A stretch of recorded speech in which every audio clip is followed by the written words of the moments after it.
friends, welcome back to Suja's cooking channel. இன்னைக்கு நாம செய்ய போறது white sauce pasta. வாங்க தேவையான ingredients என்னன்னு பார்க்கலாம். white sauce pasta செய்ய தேவையான ingredients pasta, பூண்டு, corn, capsicum, carrot, beans, மைதா, chili flakes, பால், உப்பு, எண்ணெய், கொத்தமல்லி, pepper powder, butter. வாங்க எப்படி செய்கிறதுன்னு பார்க்கலாம்.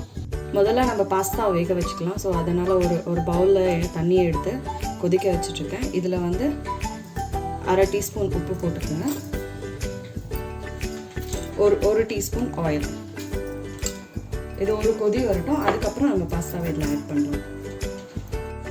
இப்போ நம்ம பாஸ்தா ஆட் பண்ணிக்கலாம். நான் வந்து ஒரு பவுல் பாஸ்தா எடுத்திருக்கேன். இது வந்து ஒரு 400 grams பாஸ்தா இருக்கும்.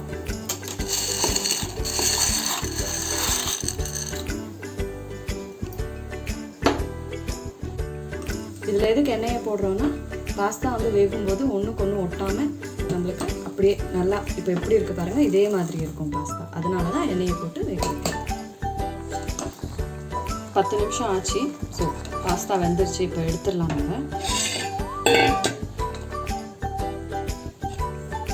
இதை எடுத்து தனியாக வச்சுக்கோங்க.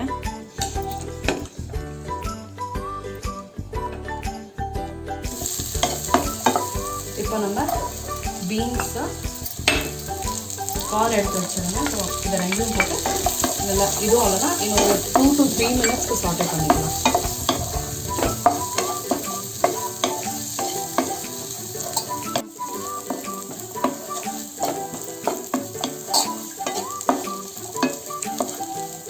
பாருங்க எவ்வளோ நல்லா அந்த கலர் சேஞ்ச் ஆகிறது தெரியுது. இது வந்து ஒரு ஹாஃப் பாயில் மாதிரி தான் இருக்கும். வேணும்னா இதில் பச்சை பட்டாணி கூட ஆட் பண்ணிக்கலாம். அது ஆப்ஷனல். உங்களுக்கு வேணும்னா அதை ஆட் பண்ணிக்கலாம்.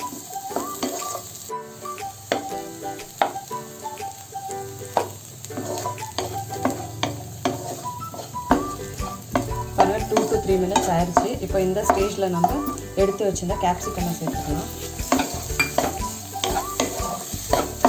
கேப்சிகம் ஏன் லாஸ்ட்டில் சேர்க்குறோன்னா அது வந்து சீக்கிரம் வெந்துடும். அதனால அதை வந்து லாஸ்ட்டில் சேர்த்துக்கோங்க. எனக்கு எவ்வளோ கலர்ஃபுல்லாக தெரியுது. கேப்சிகம் போட்டு 1 minute சாட்டே பண்ணிடுச்சு.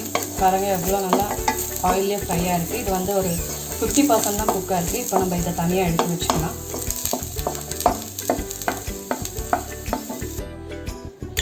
சாட்டே பண்ண வெஜிடபிள்ஸ் எல்லாம் எடுத்து வச்சாச்சு. இப்போ அதே பேனில் நான் 2 ஸ்பூன் பட்டர்,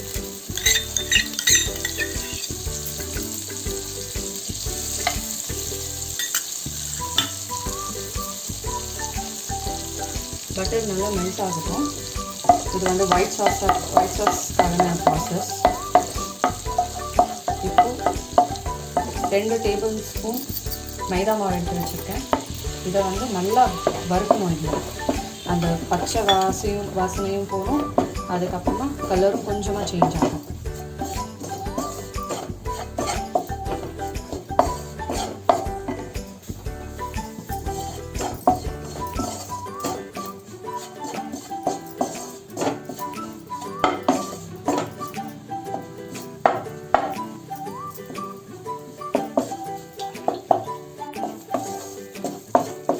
அடுப்பை வந்து சிம்மில் வச்சுட்டு பண்ணுங்க. ஏன்னா கொஞ்சம் ஹை ஃப்ளேமில் வச்சு பண்ணாலும் சீக்கிரமாக தீஞ்சு போயிடும். அதனால சிம்லேயே வச்சு பண்ணுங்க.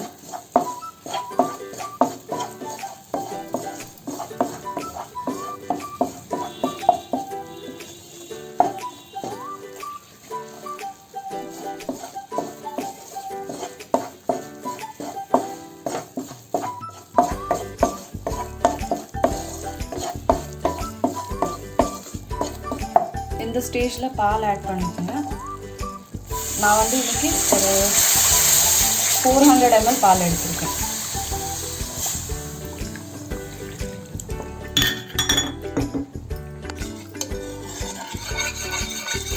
இதை கட்டி இல்லாமல் கலக்கிக்கோங்க, இல்லைன்னா சாஸ் வராது உங்களுக்கு. இப்போயே பாருங்கள் திக் லேயரான மாதிரி இருக்குது. நான் பாதி பால் தான் ஊற்றிருக்கேன். மீதி பால் அப்படியே இருக்குது. இது கொஞ்சம் இதானதும் மீதி பால் ஊற்றுறேன். இங்கே பாருங்கள். இப்போ வந்து இன்னும் கொஞ்சம் பாருங்கள்.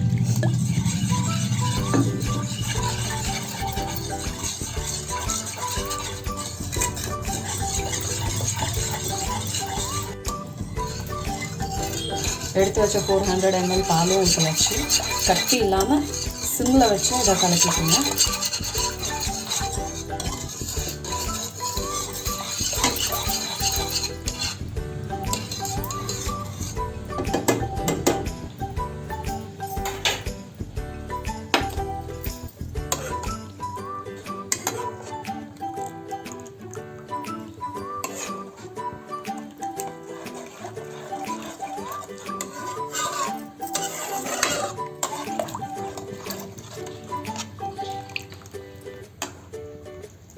இந்த ஸ்டேஜில் நம்ம எடுத்து வச்ச சில்லி ஃப்ளெக்ஸ் நான் 1 டீஸ்பூன் எடுத்திருக்கேன். அப்புறம் பெப்பர் பவுடர் அதுவும் 1 டீஸ்பூன். சால்ட் நம்ம வெறும் பாஸ்தா வேக வைக்கிறதுக்கு மட்டும்தான் சால்ட் யூஸ் பண்ணோம். இப்போ இந்த சாஸில் போட போகிறேன். So 1 teaspoon salt. வேறு எங்கேயுமே நம்ம சால்ட் ஆட் பண்ண கிடையாது. ஸோ இதுதான் மெயினான சால்ட் ஆட் பண்ண வேண்டியது.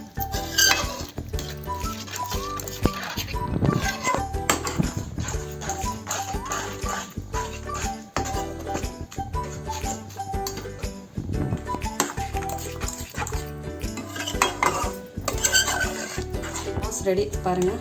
இப்போ ஆல்ரெடி நம்ம வதக்கி வச்ச வெஜிடபிள்ஸை சேர்த்துக்கலாம்.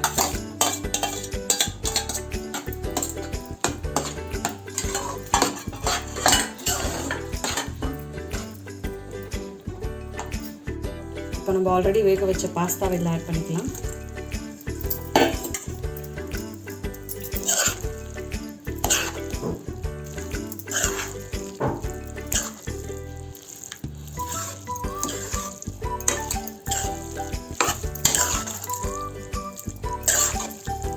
இப்போ நீங்கள் ஸ்டவ் ஆஃப் பண்ணிடுங்க.